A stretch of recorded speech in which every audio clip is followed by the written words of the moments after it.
Hey everyone, we're back for another exciting episode of Loosening the Grip, Chapter 2, brought to you from Howard's Garage. And you may hear a little traffic noise coming by and things like that, but again, this time of day probably the quietest room in my house or around my house, so that's where we are. I have you in my lap, and so you're a little bit bouncy here. Let's see if I can get that in focus. And without further ado, we're going to jump right into it. I'm going to share my screen with you. I'm going to work from the book today instead of a PowerPoint. A little digression, but it's easier to just work from the pages of the book than it is to put together stats and paste them into a PowerPoint presentation. And I'm in a hurry. So here we go. I do like this book, however. It's really a cool book to read. And we're going to talk about alcohol and its cost and the demographic realities of alcohol consumption in the United States. And it's true with other drugs like it is with alcohol, that a relatively small portion of the population, adult population, consumes the alcohol. And the same with the drugs. It's a relatively small portion of the population in terms of percentage. It's really around 10%, maybe a little less. But if you have around 300 million people in your country, 10% of that, maybe a little less, is a hell of a lot of people. So without further ado, let's talk about how it's spread out. And on page 35, chapter 2, they have a little cartoon here that illustrates who drinks, when, where, and how. And I'm going to break that down for you a little bit and talk a little bit about historicity. Statistics have been kept since the middle of the 19th century. Around 1850, people started really putting drinking stats together. And this was, if you'll remember, around the time that Prohibition was, that the temperance movements and Prohibition were gathering steam. And they were pulling numbers to make their case. The alcohol industry was pulling numbers to make its case. That's still the way it is in the United States. People from two diametrically opposed philosophical perspectives are pulling data to make their cases. So you don't always get unbiased numbers. And whereas it is true that figures don't lie, it's equally true that liars do figure. And so the way data can be manipulated becomes fairly evident early on when you're trying to do an objective examination of what's happening in the world. Anyway, on up into the 20th century, this little cartoon. And I love this book. It's full of these little cartoons, and I like them a lot. But this isn't the absolute correct breakdown, by the way. This is a ballpark figure. So if I'm talking to people at the ladies' auxiliary, I may break it down like this. If I'm talking to professionals who work in the field, I'll break it down to exact studies and by whom and when and where and how and what methods they used, etc. But for the sake of discussion, we have 10 people, and these 10 people represent 100% of the American adult population of the United States of America. Each and every one of us. God bless us, every one. Out of that adult population, 3 of us drink 0 alcohol. 3 American adults out of 10 just don't drink. They don't drink on weekends. They don't drink on holidays. They don't consume alcohol. They just don't drink. And this may be a religious thing, a personal preference. They may be in recovery, but they don't drink. So 3% of the population drink 0% of the alcohol. No beer, no wine, no whiskey, nothing. That brings us down to the second group, and that's 5 people share 2 beers. If 5 of you share 2 beers, if you've ever done that, you know that no one gets a lot of that beer. That's not even in the realm of the buzz, right? Probably get very little response of anything out of that. So we have, at this stage, we've accounted for 80% of the adult population and 20% of the alcohol consumed. 80% of American adults drink 20% of the alcohol consumed. Brings us down to our next figure. One individual, one person, 10% of the alcohol, of the population, adult population, drinks 20% of the alcohol that's available. And that's a problem. That's heavy drinking. That's drinking a lot. That is problematic drinking, clearly problematic drinking. And, you know, if you drink a lot, you drink a lot, and it can present issues for you in terms of health, in terms of legal problems that may arise from that, in terms of employment, in terms of a lot of things. We can help these individuals at that level as professionals, but we may not be able to particularly diagnose them as having a substance use disorder. And they may be able to regulate their consumption on their own if a good reason comes up. But it's a hard drinking population, and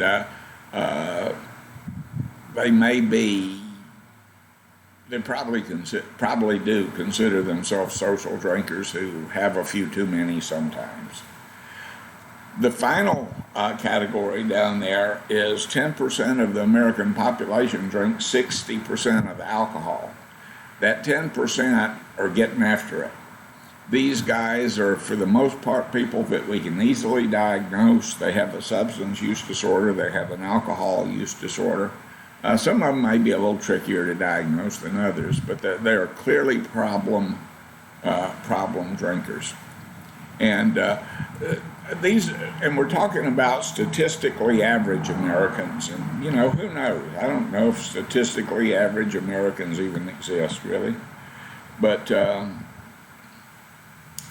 there's your breakdown. They say the same pattern holds for underage drinking, but that's not necessarily true. There are a bunch of there's other data, conflicting data, that says that patterns of drinking among adolescents are way different than they are for adults. Adults usually don't go out in the pasture and have keggers where you drink as much as you can, as fast as you can, until you fall down and puke. Some of them do. They're developmentally arrested and behave more like adolescents than they do grown-ups, but that's a pattern that you see generally, primarily with younger people. The older drinkers usually don't engage in drinking games. That's a pattern you see in younger people. And so there's, most of the youngsters are into affect drinking anyway. They're not drinking to socialize. Well, they are drinking to socialize. So let me rephrase that. Though they are drinking to socialize, they're also affect drinking. They're drinking to get drunk. Becoming intoxicated is part of the game. There are adults like that. I am an affect drinker. I do not see the point, personally, Howard Bushart, of having a beer or a shot of whiskey or something like that. Why are you going to drink? Why are you going to drink if you're not going to get intoxicated? If you're not going to have an effect from it? I don't get it. It's like kissing your sister. Where's the fireworks, right? Anyway, the typically drinking peaks in the early 20s and declines with age. Statistics tells us that most of us do our heaviest drinking in our 20s and sometimes in through our 30s.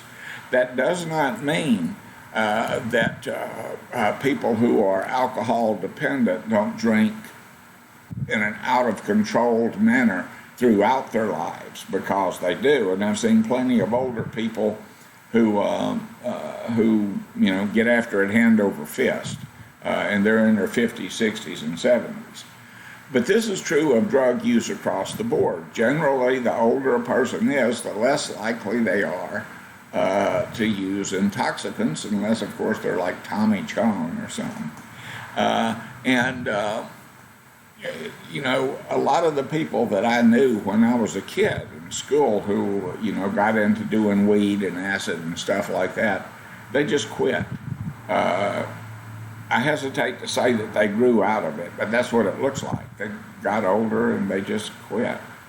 When I was a child, I thought as a child and spake as a child, but now I'm a man and it's time to put away childish things.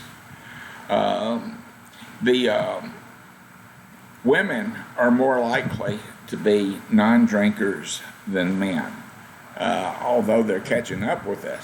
One time we could say that women used to be, as a group, largely, they were more non-smokers than men. And if you watch statistics, demographics and things change over time. At the turn of the 20th century, women were not very likely at all to have lung cancer. By the middle of the 20th century, they were catching up with men. By the latter part of the 20th century, as we're rolling into the 21st, statistically, we're pretty 50-50. So there you have it. My late friend, Kay Daly, ran across a statistical study she liked to quote all the time, that, there were some health risks associated with smoking, but the smokers were less likely to develop Alzheimer's disease than non-smokers. And it was kind of like this little cartoon on the right. That's because smokers don't live long enough to get Alzheimer's, statistically. The data that you get, the studies that you hear from, there's one that's been around for a long time about the cardiac benefits of 4 ounces of red wine. If you want your heart to be healthy, drink, this much wine every day, and it will keep your heart healthy. It's better than an apple a day to keep the doctor away, or the cardiologist, right? Well, sorta, maybe a little bit, but it's not the alcohol that's helping keep your heart healthy. It's the damn grapes. Eat the grapes. You don't have to ferment them and drink them in alcohol. Eat a handful of grapes every day and your heart will be healthier. Race and ethnicity. Our ethnicity, who we are as a group and how we influence the members of our group, how we identify as part of that group, what our beliefs are. There's a lot of it in there, not just the color that we're born. But most of the time when people talk about ethnicity, they're talking about this artificial construct that people have created to divide ourselves into, and it's called race, the color of your skin.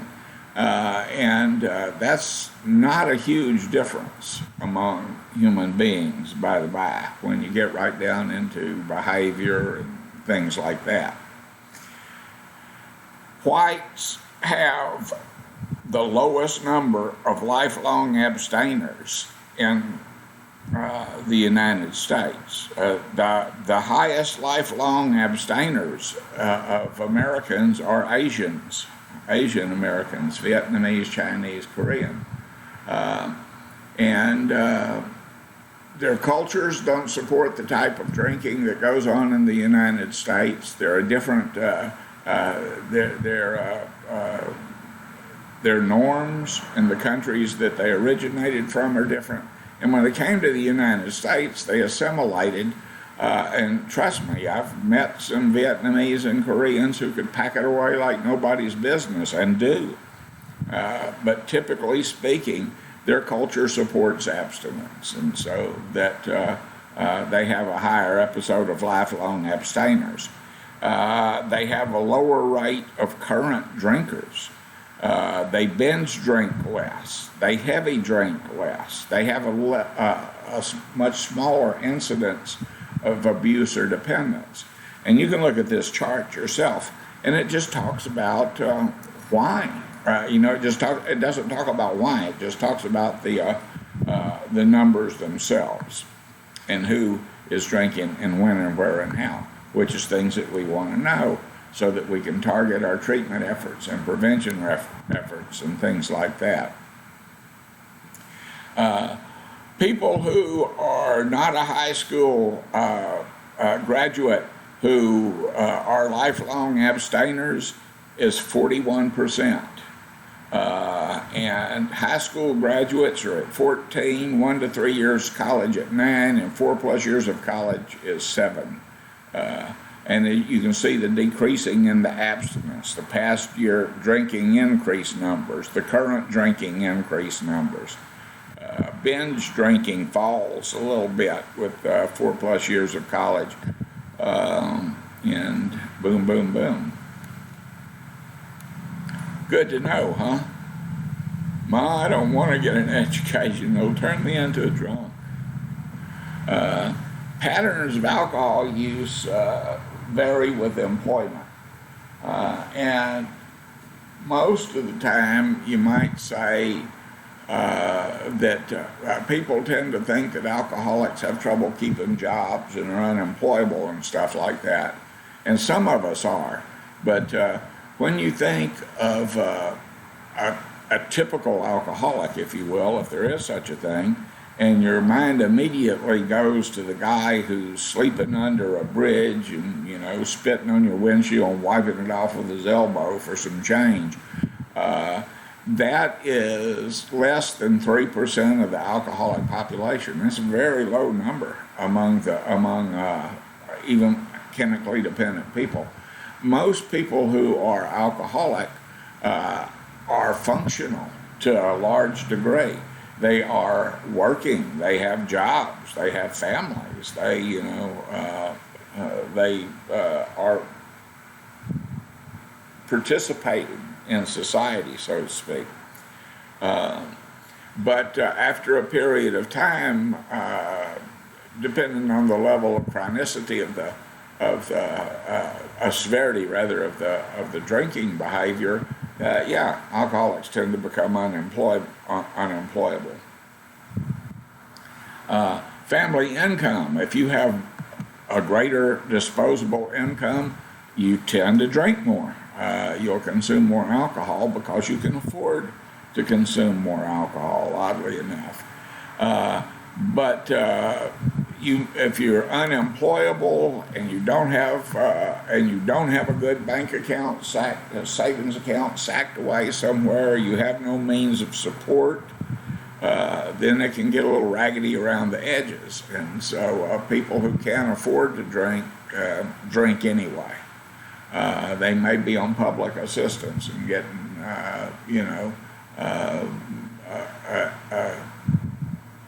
Medicaid check or whatever, and spend too much of it. Have Medicaid and get a Social Security check is what I'm trying to say, and spend too much of it. Per capita consumption varies geographically where you live across the country. I think all of us here in this particular class live in the Bible Belt. There may be someone taking the class from outside that, but I don't believe so. But we're in the Bible Belt, which means in the greater Houston, Harris County, Chambers, Jefferson County areas of coastal Texas, you can't swing a cat without hitting a church, a synagogue, a temple, a mosque. We are religious as anything down here. A tent revival meeting. And in the Bible Belt, where conservative Protestantism holds sway, there's less likelihood for people to drink and more of a social pressure for them not to. If you look at Louisiana, which is a really interesting state when you look at this, Protestant conservatives in the northern part of the state, liberal Catholics in the southern part of the state for the most part. And as Father Joe Martin used to say, wherever you find 4 Catholics, you usually find a 5th. So it's okay to drink if you're a member of that faith. An old AA joke is how much of your booze will a Baptist drink if you take him fishing with you? And it depends on the number of Baptists that you take. If it's 1 Baptist, he'll drink all of it. If it's 2, they won't drink any because they'll rat on each other. Anyway, when you get out in depressed economies, there's usually higher drinking in the type of community that you're in. We'll be looking at some special populations as we go along in these classes, and one of them is Indigenous Americans. We'll be looking at some data on drinking on the reservation, which is a hell of a problem. If you Pine Ridge Sioux Reservation, the Lakota, up in along the Nebraska line in Colorado, they have a horrible, I mean, North Dakota and Nebraska, they have a horrible problem with alcohol. Several generations of fetal alcohol syndrome going on, terrifically high unemployment rate, poor nutrition, poor health, high violence. Men are lucky to hit 50 years old there. I think their average age of death is like 52 years old, and women don't live much longer, hitting up around 60. It's pretty bleak. But that's not representative of drinking across the board in the various in various other communities. High rates of alcohol abuse in Alaska. Low rates of alcohol abuse in Jewish communities. There's not a high alcoholism rate there.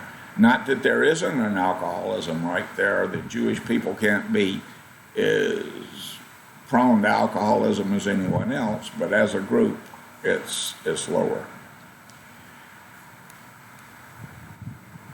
I know y'all are having questions and you can't ask them. That kind of sucks. I feel the same way. The lowest rate of current drinking is found among people who are widowed. That just puzzles me. And only about a third, I think it may be because we've watched too many television shows where a guy loses his wife or his child, or someone loses a wife, a husband, a child, a friend, and turns to the bottle and becomes an alcoholic, etc. But the real truth of the matter is that widows drink less than married people, and they drink less than committed bachelors or whatever you want to call them nowadays.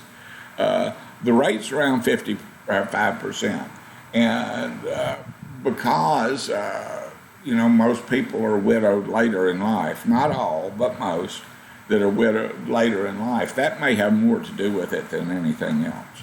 The proportion of drinkers that are younger are greater across the board, whether they're married, widowed, single, or whatever. Already talked about religion.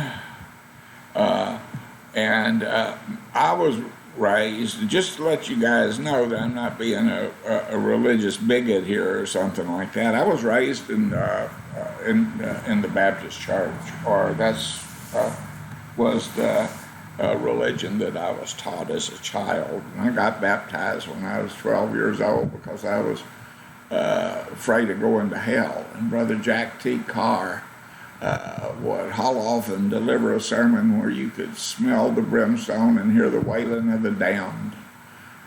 So I didn't want to go there, so I got baptized to prevent that, and I was in trouble again and having evil thoughts before my hair was dry. But I was taught by my mother, who was so Southern Baptist, she was almost holiness. I mean, she was half a step from handling snakes, right? Anyway, if you go to your maker with liquor on your breath, that's it. You know, there is no other judgment. You're going to hell. You know, that training wore off. Depending on the faith that you go to, you know, they have different takes on it. And if you believe that drinking is a sin and you're a drinker and an out-of-control drinker, then you judge yourself pretty harshly. And anyway, so that can create a mindset of where you're drinking guiltily, and if you're drinking guiltily, that's a setup for problems. Once upon a time, you used to could see people who were alcoholic would present in meetings, and that was generally the only drug they did, and that's not true anymore. It's not true anymore. The idea that alcohol dependency is somehow different than any other drug addiction is deeply embedded in our culture and is just as deeply wrong. You know, the difference between an alcoholic and a drug addict is the choice of drug. That's all. There is no other difference. Anyway, I'll come back to that later. Where drinking occurs around the world, how about that? And how much do they drink? Per capita consumption is different all across the board. And they just do some random comparisons here between Algeria, Costa Rica, Kenya, Uganda, the United States, Russia, Lithuania, France. And you notice some of these white European countries are the heaviest consumers of alcohol. Uganda stands out as a problematic country in Africa. Uganda stands out as a problematic country in Africa because it's been in a state of continual flux, revolution, warfare, poverty, disease, forever and a day. Idi Amin Dada was the president for life of that country. A brutal, brutal man. In Uganda today, a friend of mine who's a primatologist works for the Houston Zoo, but she's been down to Brazil and working with the golden tamarin monkeys there and with the howlers and in Belize. She was offered to go to Uganda to work with the lowland gorillas. The problem that they're having with the lowland gorillas is a problem they're also having with villagers there. There are so many landmines buried all over that country that no one knows where they are. No, they forget. Kids are playing soccer on a field and get their legs blown off.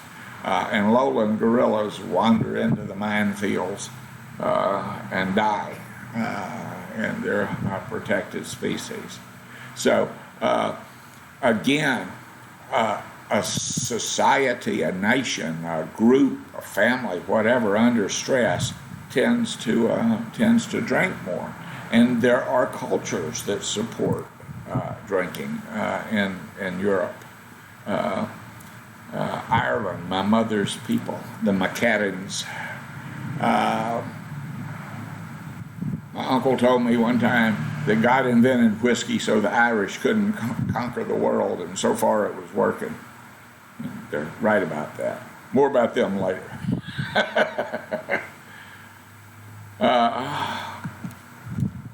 Alcohol use disorders. About 8.8% of all Americans aged 12 or older have a serious alcohol or drug problem. 12 or older, ladies and gentlemen. The younger you are when you start drinking, the more likely you are to form an abusive drinking pattern, the more likely you are to injure your developing brain, the more likely you are to become addicted to this particular substance. Around 18 million people in our country have a very serious drinking problem. And for every person who has that drinking problem as an individual, it's estimated that 4 family members are directly affected. And outside the family, 4 to 6 to 8 more people are likely to be affected by someone else's drinking. People who are heavy drinkers, who are substance use disordered, are likely to have been divorced 1, 2, 3, 4, 5 times. Personal record I knew was a guy up in Wyoming who'd been married and divorced 8 times and was engaged again. And I said, damn, dude, you must not like being married. And he said, no, I love being married. I just hate being married to the same woman all the time. Anyway, people who are separated or divorced are 3 times more likely to report having had an alcoholic spouse, or they are an alcoholic spouse.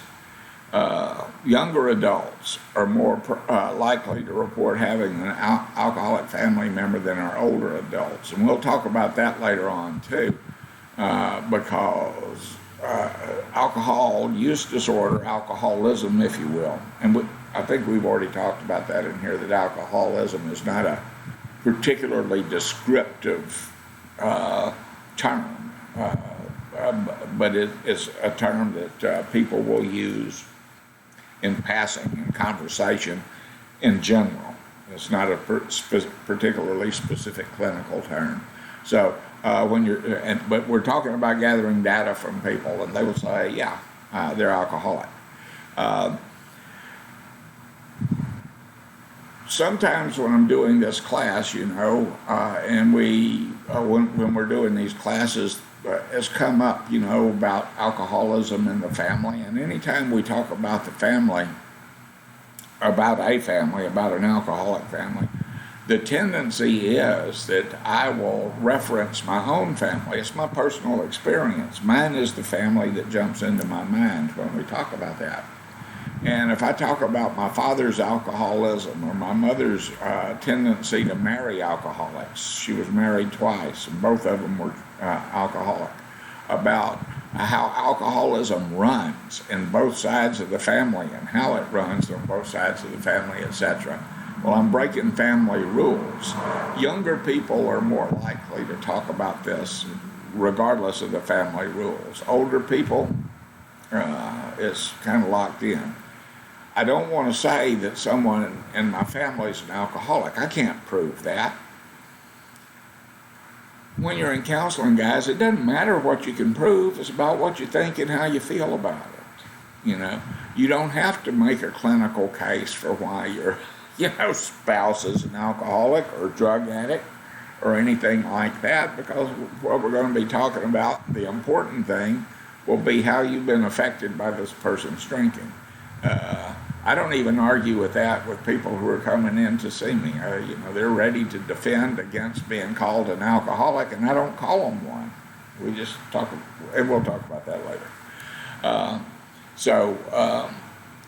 If asked on a form, some of us tell the truth, some of us don't. Social cost of alcohol use. This catches people's attention in billions.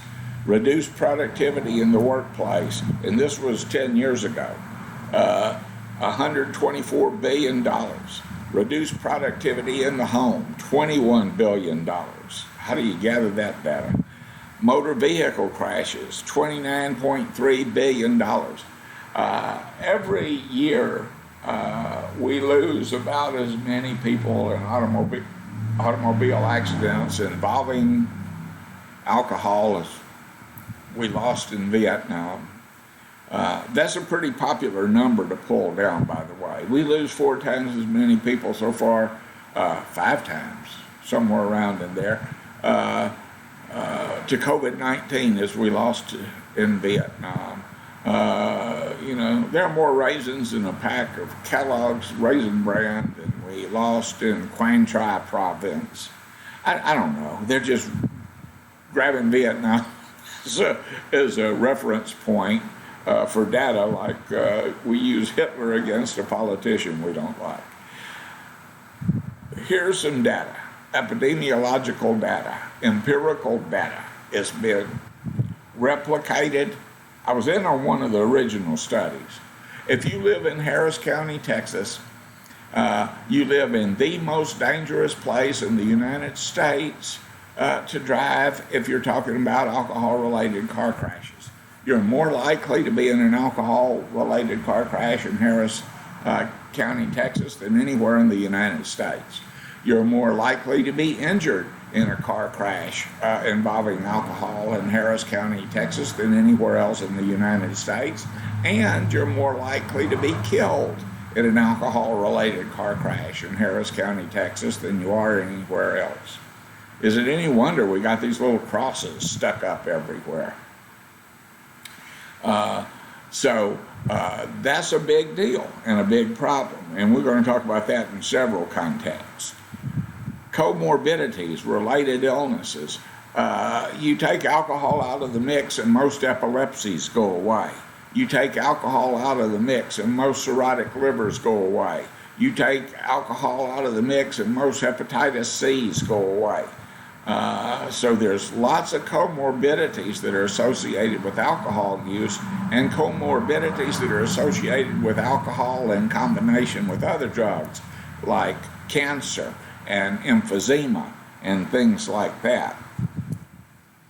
There's also unintentional injuries all over the place with alcohol. Crime that's related to alcohol, fetal alcohol syndrome, and we'll talk about all of those individually moving forward here.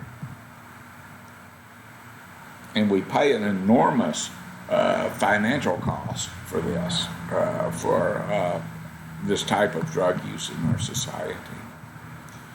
Let's see where I want to go here.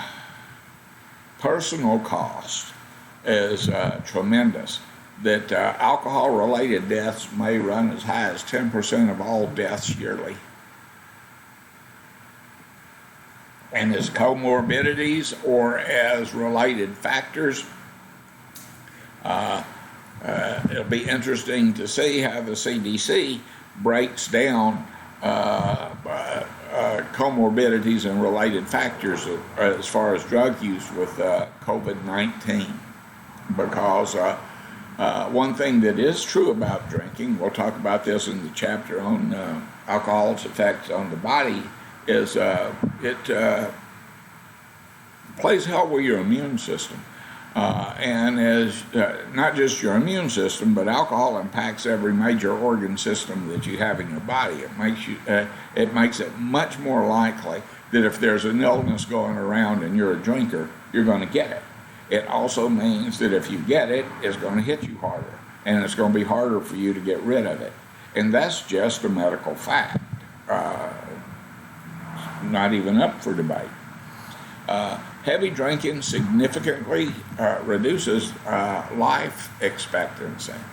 And that's not necessarily because alcohol is a drug that's so dangerous that the consumption of it will kill you due to some sort of unexpected overdose factor, although that does happen. But there's also the reality that the deleterious effects on alcohol makes it harder for you to kick an illness when you got it and you die from that illness, which you might have otherwise gotten rid of. Your body with a healthy immune system will fight off a lot of different illnesses, but the more you drink, and with some other drugs too, the more you use other types of drugs, it depletes your resources, so to speak, and you'll wind up sicker longer. and deader quicker because of what you're using. Alcohol use is always implicated in injuries. I think it was no less a personage than the redneck comic Jeff Foxworthy. Y'all know Jeff, who said that the last words of the American redneck was often "Hold my beer and watch this." If you're a drinker, you have a greater risk of winding up in the emergency room. Same if you're a drug user. But since we're talking about alcoholism, or talking about alcohol use, your judgment's impaired. You make bad decisions when you're drinking, and bad decisions can certainly get you in an emergency room. You're behind the wheel of a car, your reaction time's slowed, and an accident that you would have avoided 6 drinks ago, you can't avoid now, and boom. When I was a kid, oh no, here comes another Bush Arts when I was a kid story. Yeah, it's what you paid for. So when I was a kid, I worked at my grandfather's fishing camp on right across the Mississippi River out of Memphis, over on the Arkansas side. He had a fishing camp on these little lakes that Hopefield Lake that was owned by DAAC Lumber Company. And while he was sick in the hospital, he was dying of cancer, I was running the place and selling bait and soft drinks and renting boats and that kind of thing.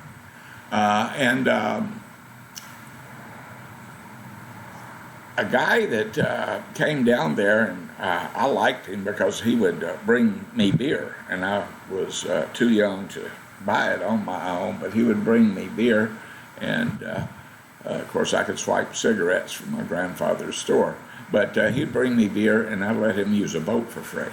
And he came down one day, and he had this motor. He finally got a motor because he would take the boat and paddle out. I showed him some places out there where he could catch some fish, and everything was hunky-dory, till he bought this old motor, and it was an old one. It was like a 40s model thing, and it had the rope crank that you wrapped around it and pulled it. You know, the rope was separate. It didn't retract back into the motor. And it had 3 settings on the transmission, which was reverse, forward, and neutral. You're supposed to start the boat in neutral. He didn't. He had it in forward, and it would start in forward. And when he pulled the crank across the lake, the boat jumped forward and he fell out the back. He couldn't swim, he wasn't wearing a life jacket, and he was drunk. And he drowned, he died. I watched him fish his body out and carry it away. That part of the lake where that he drowned in was, flooded part of the old riverbed. And that water that he drowned in right there was about 4 feet deep. He panicked. He sucked in the lake. If he'd have stood up, it would have come up under his chin. He would have waded out of the water. But that's drinking. In 1993, the Cleveland Indians had one of the most ferocious pitching staffs that I've seen in a while. And they were pretty much slated to win the pennant that year. And these young, talented, athletic men were having a great time out on Lake Michigan, and they were drunk, and they hit a pier at full speed, killed the whole pitching staff. These kind of things happen. Alcohol is involved in falls, motor vehicle accidents, fires, drownings, other boating and water accidents, and things like that. And I see things on the news and I think, you know, oh no, this could have been avoided because, and sure enough, they were drinking. If you are a heavy drinker, you're more likely to fall down and kill yourself. Note I said fall down and kill yourself, not fall off the edge of a cliff or fall off a ladder or fall off a roof, although all that all that occurs too. You know, when we're talking about stats, things just sometimes jump into my head. I was hiking Bryce Canyon a few months back, and man, I'm here to tell you that if you hike 4 miles down into the canyon, you know what you got to do? You got to hike 4 miles back uphill coming out of the canyon. So I did an 8-mile hike. It really took a lot out of me. But there were people doing crazy stuff up there. And I mean, we had, I was seeing young people who were backed up against the edge of the trail, where right behind them is a 400-foot fall. And they're just inches away from it, trying to get the right selfie. And I remembered that one of the main causes of accidents in places like that, fatal accidents, are people trying to get close to the edge of the canyon to get a selfie, and they fall. You know, people die like that all the time. I'm not laughing because they die like that. That was a satirical laugh anyway, sarcastic. I don't ever want on my tombstone, he died of being stupid. But you know, there you have it. People fall off of their porch. They fall down in their kitchen. There was a guy who was intoxicated not long ago who he just was drunk walking around in his kitchen, and he fell down and he tried to catch himself, and he caught the edge of the tried to put his hands out, caught the edge of the marble island table, broke both his forearms, pushed back, fell backwards, and killed himself by smacking his head on the marble countertop behind him. Better living through chemistry, ladies and gentlemen. People drown in bathtubs and hot tubs. I took on a project a few years back where I was ghostwriting a story, a book for a young woman named Roxanne McPherson. Roxanne McPherson was an adult film star, her from the 80s, and her movie name, her stage name, if you will, was Trinity Lauren. And she was a very interesting person, and she'd been in the adult entertainment agency since she ran away from home at the age of 16 and caught a ride with the band Cheap Trick. But that's kind of interesting in itself, isn't it? Anyway, Roxanne, we got a lot of notes. I put a lot of stuff together. We were fairly advanced in the process. And, you know, she just disappeared and didn't return messages. I didn't know what happened to her. I just figured she was in recovery. I figured that you know, she might have relapsed. I don't know if she went back into the film industry or not, but I do know that a year or so after she fell off of my radar, she drowned in a hot tub in Los Angeles full of booze and pills. Again, you know, the good life, huh? Boating mishaps, violence. When we talk about drugs and crime, alcohol and crime, it's important to consider that when you're, when you're talking about this, that you make a distinction between the types of things that you're doing. Alcohol-related crime is people who may do something like crimes of acquisition. I'll take a pistol and rob a liquor store so that I can have enough money to buy some, heroin or crack or whatever it is that I'm addicted to. And that's one type of crime, and it's a concern, it's an issue, and violence does occur with crimes of acquisition. Drug-induced crime, on the other hand, is people who are drinking and they become people who get drunk and become or under the influence of other drugs and do something violent. And people may think about heroin or crack or whatever. Most of the time, this doesn't happen with those type of drugs. Heroin addicts, man, when they're fixed, they're like furniture. You can move them around like Ken dolls in an apartment. And they don't give you any trouble. Where there'll be a problem is when they run out of dope and they're tweaking. That's true with a lot of drugs. Alcohol, though,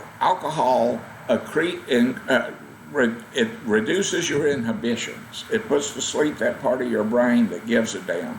At the same time, it's affecting your driving behavior. You become more aggressive.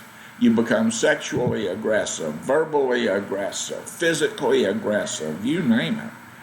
You get more aggressive every way that there is to be aggressive, and that leads to violence. There's a clear link between violence and between alcohol consumption and violence. People who drink are more prone to fight and to injure people and to rape people and things like that. Another thing that you need to take into consideration when you're looking at stats like this is, if you're murdered in the United States, it's probably not going to be a stranger who kills you. You'll know the person who kills you. You may be related to the person who kills you. And statistically, again, one or both of you are more than 50%, really up closer to 70% probably, depending on the sources that you're looking at, to be under the influence of a drug. And guess what drug that's likely to be? Yeah, I knew you could. If you're raped in the United States of America, then chances are pretty good it won't be a stranger. It'll be someone you know, maybe even someone you're related to. One or both of you will be under the influence of a drug. And again, guess which drug is most likely to be? It's alcohol. It's not heroin and cocaine and meth and stuff like that that puts you at risk. It's good old Budweiser, good old Jim Beam.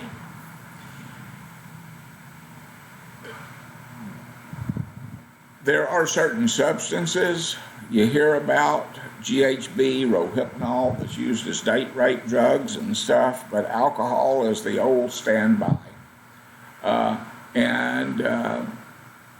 The poet Ogden Nash even penned one time that in affairs of the heart, candy's dandy, but liquor's quicker.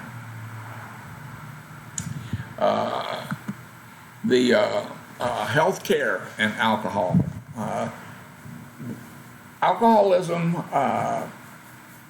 alcohol use disorder, alcohol addiction, whatever moniker you want to hang onto it, is a factor in increased health costs in the United States. It's a factor in insurance premiums. It's a factor in how much insurance companies shell out or don't shell out for people who suffer from illnesses or injuries related to alcohol. In Texas, we have an alcohol exclusion law. And gee, Bush Hart wasn't an alcoholic exclusion law. I figured y'all would feel that way about it.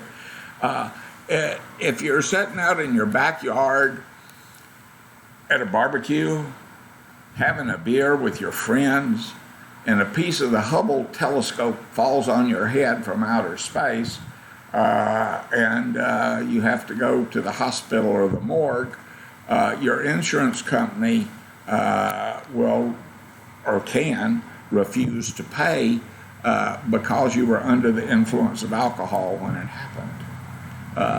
And this has created a culture here where doctors and hospitals have been reluctant to mention the fact that people are under the influence when things happen to them because it can interfere with payday. Some people who are prone to drinking have incur a disproportionate amount of healthcare costs, particularly in their latter days.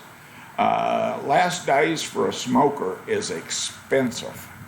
When they're dying of emphysema and cancer and they're in the hospital 24/7 all the time, getting surgeries and treatments and breathing treatments and whatever, and heroic attempts are being made to prolong their lives,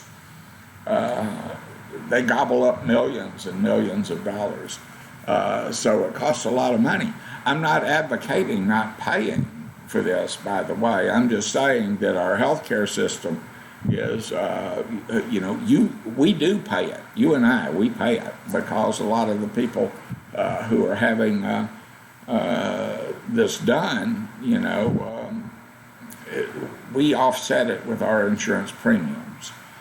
Insurance companies' business, their real business is to, how they make their money is to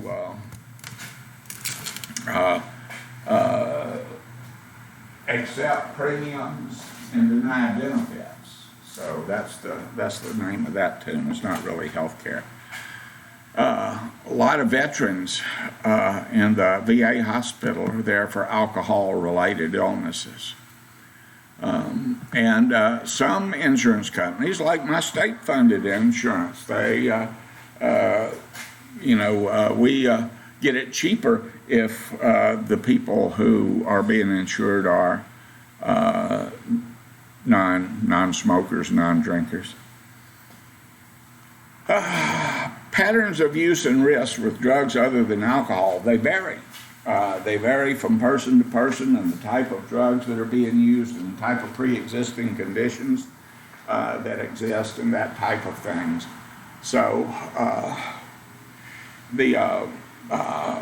still the biggest drugs, if we took heroin, methamphetamine, cocaine, Kush, fentanyl, all of these heinous drugs that people are upset about, and that rightfully so. I'm not poo-pooing the severity of consequences for this type of drug use. I'm just saying that if we took all of that, and including prescription drug abuse, threw it into the mix too, just a little bit of lagniappe, then alcohol and tobacco would still be our greatest drug problems in this country. We pay and pay and pay. And that's just in financial services. There is no measurement, no way to assign a dollar amount to loss of life, loss of quality of life, all of that good stuff that's rolled up into these situations. And it's not just for the drinker, for the user either. If the head of the household, the breadwinner person, is sick and can't work and dies, the whole family suffers. Everyone suffers. The idea that as a drinker or a drug user that I'm only hurting myself is, frankly, is bullshit. Drug users hurt everyone. And I'm not saying that, we should run around out there slapping the alcohol or the joint out of everyone's hand. I'm just saying that if you've got a drug addict in your life, you know what I'm talking about. Everyone is affected by this. Let me see what else I want to say about this. Within the United States, the largest, most easily measured social cost of illicit drugs is expenditures prosecuting them. We have made some bad mistakes by we have made some bad mistakes by prosecuting drug users and incarcerating them. It costs a lot of money to do this. The cost of incarceration falls on the family too. There are, in our area right now, there are a huge number of kids in the greater Baytown area who have parents who are in jail. Mom's in jail, dad's in jail. Sometimes mom and dad are in jail. And over half the people incarcerated have a child under the age of 18. And, I am not saying that we should do away with prisons and things like that. I mean, there are some people who definitely need to be separated from the rest of us. But putting people in jail for drug offenses and the type of drug offenses that we put them in jail for, frankly, is ridiculous.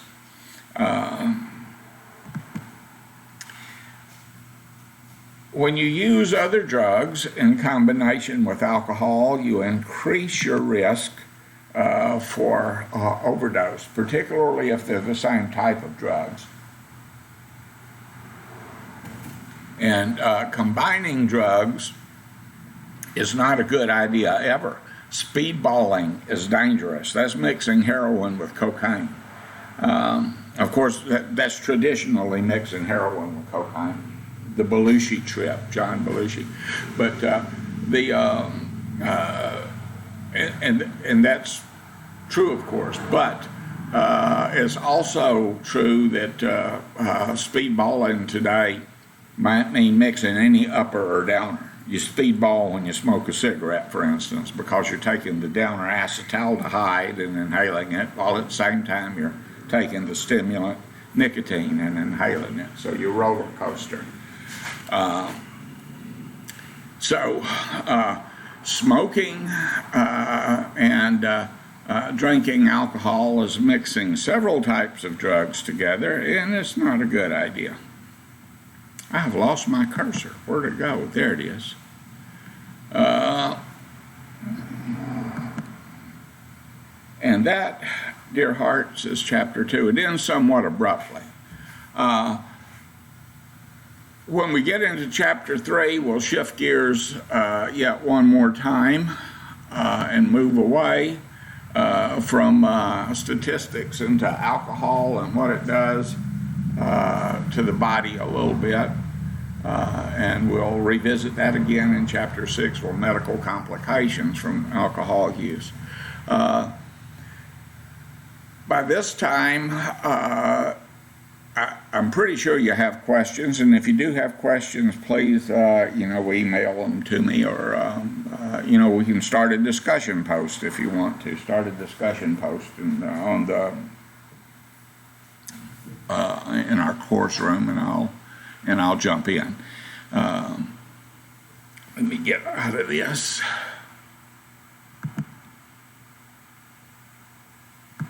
And get back to where I was. There I am. There you are. I think. I don't know. It's been a long day. But suffice it to say that the cost of alcohol and tobacco consumption and other drug use to the United States of America is immense. Our healthcare system is overburdened with this. Our healthcare system is kind of cratering. And I don't care where you are on the political spectrum, because, in this best of all possible republics, we got room for all of us, right? But the healthcare system is going to get reformed, because it has to be reformed. And we're going to have to look at some kind of regulation, program, plan, on a national level, so that we can cover everyone. and cover them well and keep health costs down and make sure that they get the medication that they need.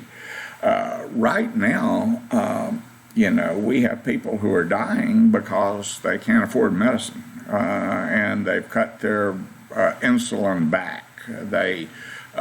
They're not going into the hospital because they can't afford the copay for necessary procedures and things like that. I hear all the time from people, again, on both sides of the political spectrum, on all sides of the political spectrum, and they say to us, say to me, that, we have the very best medical care in the world, and I'm not going to stop and argue that, but I will say this: the best medical care in the world is absolutely useless to you unless you can get in there and get some of it. And that happens to be the problem right now. If you have cancer, for instance, and you go to